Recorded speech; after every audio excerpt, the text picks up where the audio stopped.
정부는 추석 연휴에도 한미 무역 협상 타결을 위한 총력전을 펼치고 있습니다. 김정관 산업부 장관이 어제 러트닉 미국 상무장관과 회담한 데 이어 오늘은 대통령실이 김용범 정책실장과 위성락 국가안보실장 공동으로 긴급 대책회의를 열었습니다. 강경화 신임 주미대사도 워싱턴에 도착해 무역과 비자 협상 지원에 나섰습니다. 워싱턴에서 김재용 특파원이 보도합니다. 전직 장관에서 대사로 복귀한 강경화 신임 주미대사는 워싱턴 입성 첫 임무로 무역과 비자 협상 지원을 꼽았습니다. 무역 문제는 산업부와 통상본부장이 직접 협상하고 있지만 자신도 적극 뛸 거라고 했습니다. 저뿐 아니라 공간의 모든 역량을 동원해서 한미 간의 문제들이 잘 풀릴 수 있도록 최대한. 특히 통화스와프 요청은 우리가 이미 제안을 던졌는데 미국의 반응이 접수됐다는 얘기는 못 들었다며 일단 기다릴 거라고 밝혔습니다. 정부 고위 관계자는 3,500억 달러 투자를 위한 최소 조건이라 절대 포기할 수 없는 문제라고 분위기를 전했습니다. 또 우리 돈 492조 원에 달하는 투자금을 안전장치도 없이 건네는 건 상상할 수 없다며 사실상 배수진임을 시사했습니다. 비자 문제는 지속 가능하고 신뢰할 만한 운영이란 표현을 쓰며 충분한 개선을 강조했습니다. 지속 가능한 그리고 우리 기업인들이 신뢰할 만한 그런 비자 운영이 자리를 잡도록. 최근 미국 측이 B1 비자와 이스타로 공장 설비 지원 업무가 가능하다고 언급했지만 이 정도로는 부족하다는 걸 분명히 한 동시에 시간이 걸리더라도 E4 같은 신규 비자 도입을 적극 요구하겠다는 뜻으로 풀이됩니다. 정부 관계자는 10월 안에 2차 회의를 열어 당장 가능한 대책부터 구체화하는 게 목표라고 말했습니다. 이 모든 게 트럼프 대통령의 집요한 미국 우선주의를 감안하면 쉽지 않지만 강 대사는 경험을 언급하며 노련한 대응을 예고했습니다. 트럼프 대통령의 그런 말의 스타일이나 관심사나 이런 거는 어느 정도 그때 파악을 한 바 있고. 여건이 녹록치 않은 북미 대화에 대해선 이재명 대통령도 조건 없는 대화를 지지한다고 한 만큼 이루어질 수 있도록 해야 하고 또 미국과 긴밀히 협의할 거라고 밝혔습니다. 강경화 대사는 주미 대사 간의 외교력 강화도 예고했습니다. 우리 대외 정책을 더 공격적으로 전파해 이해도와 지지도를 높이겠다는 신호입니다. 워싱턴에서 MBC 뉴스 김재용입니다. 북한이 무기 전시회를 열고 극초음속 미사일 등 신형 무기들을 대거 공개했는데요. 이 자리에서 김정은 위원장이 한국 영토의 안전을 언급하면서 중요 표적들의 특수 자산을 할당했다고 말했습니다. 공개적인 자리에서 노골적으로 한국을 위협한 건데요. 어떻게 봐야 할지 양소연 기자가 분석했습니다. 신형 무기가 대거 공개된 북한 무장 장비 전시회 국방발전 2025 개막식. 화성 10일 마라고 적힌 미사일이 눈에 띕니다. 한미 대공 방어망을 피할 수 있는 극초음속 탄두를 장착한 신형 단거리 탄도미사일입니다. 연설에 나선 김정은 국무위원장은 군사 현대화, 고도화의 결실이라며 과시했습니다.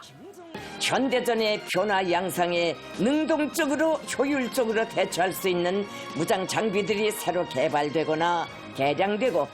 김 위원장은 대뜸 한미 핵동맹을 언급하며 북한의 심각한 위협이라고 주장했습니다. 그러더니 북한이 이에 대해 분명한 조치들을 취했다고 밝혔습니다. 한국 지역의 미군 무력 증강에 상응하게 북한의 특수 자산을 중요 관심 표적들에 할당했던 겁니다. 이어 한국과 미국을 적들이라고 표현하며 한국 영토가 결코 안전한 곳이 될 수 있겠는가 하는 것은 스스로 판단할 몫이라고 위협했습니다. 한국 내 미군 기지 등 주요 시설이 공격 대상이 될 수 있음을 노골적으로 경고한 겁니다. 위험한 무력 증강 행위를 계속 강행한다면 해당한 군사 기술적 조치 실행으로 더욱더 밀게 될 것이라고. 김 위원장은 최근 미국 트럼프 대통령을 향해 핵보유국 지위 인정을 전제로 한 북미 대화를 제안한 바 있습니다. 이 때문에 김 위원장이 극초음속 단거리 탄도미사일 공개와 함께 직접 한국 영토를 언급하고 나선 건 트럼프 대통령이 방한하는 경주 에이펙 정상회의를 앞두고 대미 협상력을 높이고 국제사회에 핵 보유국 지위를 공고히 하려는 의도로 풀이됩니다. 핵 보유고 인정 등 자신들의 요구사항을 부각시킬 수 있는 좋은 기회라고 판단하는 거고, 핵무력 정강의 정당성을 대내외적으로 강화하는 그런 또 중요한 계기도 될 수가 있는 거거든요.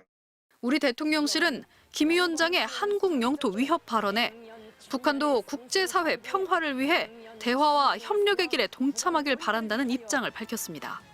MBC 뉴스 양소연입니다.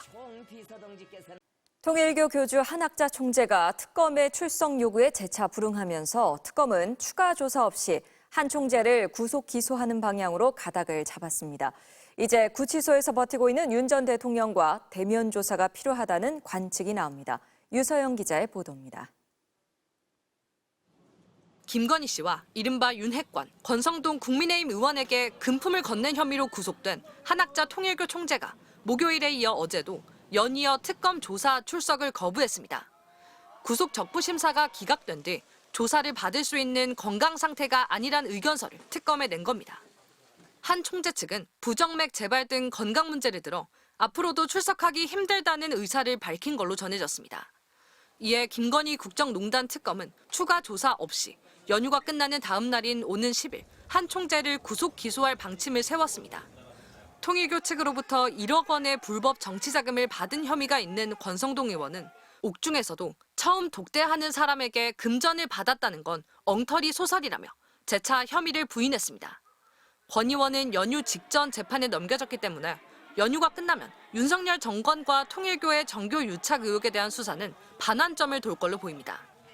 남은 부분은 2023년 국민의힘 당대표 경선 등을 두고 통일교 측이 조직적으로 전당대회 개입을 시도한 혐의입니다. 최근 특검의 국민의힘 당원 명부 서버 업체 압수수색에선 통일교 교인 정보와 일치하는 11만 명의 명단이 나왔고 국민의힘 경남도당이 보관하고 있던 입당 신청서 300여 장 가운데 절반가량이 통일교 교인인 걸로 파악되기도 했습니다. 특검은 통일교 측이 윤 전 대통령 측을 지원한 의도가 캄보디아 아프리카 개발 사업, YTN 인수 등 통일교 현안을 청탁하기 위해서라고 의심하고 있습니다. 실제 윤석열 정부에서 특혜가 이루어졌는지 규명하기 위해 조만간 구치소에서 버티고 있는 윤 전 대통령 대면 조사가 필요하다는 관측이 나옵니다. MBC 뉴스 유서영입니다. 열심히 일해서 모은 돈으로 전셋집을 구했을 뿐인데 전세 사기를 당하고 보니 집주인이 미성년자일 경우 피해 구제가 훨씬 더 어렵다고 합니다. 사실상 미성년자의 부모가 주인이지만 제도적 맹점 때문에 부모에게 책임을 묻기 어려운 건데요. 이준희 기자가 취재했습니다. 3년 전 서울 강서구 빌라에 전세로 들어온 30대 김모 씨. 집주인이 7살이라 한참 고민했지만 공인중개사를 믿고 계약했습니다. 설마 자녀 명의로 뭐 나쁜 짓을 하겠어요? 이러면서 두 분 다 그렇게 아버지랑 중개 보조분이랑 그렇게 얘기를 하셔가지고 2년 뒤 이사를 가겠다고 했지만 결국 보증금 2억 원을 떼었습니다. 그냥 딱 당연히 죽고 싶다는 생각 들었죠. 되게 열심히 돈을 벌고 막 이래가지고 이 집을 전세를 얻은 건데 나중에 보니 피해자는 3명이 더 있었습니다. 떼인 보증금은 모두 9억 원. 전부 깡통 전세였고 자기 돈은 거의 없이 전세 보증금으로 빌라를 사들인 이른바 무갭 투자였습니다. 알고 보니 집주인의 아빠도 세입자 11명에게 보증금 28억 원을 돌려주지 않은 것으로 확인됐습니다. 그런데도 사기가 아닌 투자였다고 주장합니다. 애들이 또 10년 뒤면 중학생, 고등학생 돼서 이쪽 사업을 또 관심을 가질 수 있고 얘가 어떤 그렇게 미래를 보고 한 거죠. 집주인이 미성년자인 전세보증금 반환보증은 6년 전 58건에서 작년엔 238건으로 4배 이상 급증했습니다. 전북에선 8살 집주인이 2명에게 3억 원을, 서울에선 16살 임대인이 3명에게 6억 원을 돌려주지 않는 등 전세 사기도 늘고 있습니다. 문제는 미성년 임대인에게 피해를 입어도 그 부모에게 책임을 묻기가 쉽지 않다는 겁니다. 전세금 반환보증에 가입했더라도 집주인의 재산만 조사할 수 있어서 사실상 주인인 부모 재산은 조사도 할 수 없고 구상권 청구도 안 됩니다. 미성년자가 만약에 임대인이 됐다면 그 부모가 사실 연대 보증을 하는 그런 조건을 달아서 보증 가입을 해주는 것이 가장 중요하다고 생각합니다. 상습적으로 보증금 반환을 하지 않는 악성 임대인은 신원이 공개되지만 미성년자인 경우 부모는 공개 대상에서 빠져 있는 것도 문제입니다. MBC 뉴스 이준입니다. 최근 캄보디아에서 범죄 조직이 한국인을 납치 감금하는 사건이 잇따르고 있는데요. 한 40대 직장인 남성이 캄보디아로 여행을 갔는데 일주일째 소식이 끊겨 경찰이 수사에 나섰습니다. 유룡 기자입니다.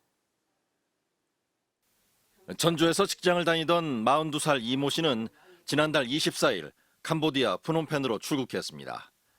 5박 6일 일정의 여행을 떠났는데 3일 뒤 갑자기 연락이 끊겼습니다.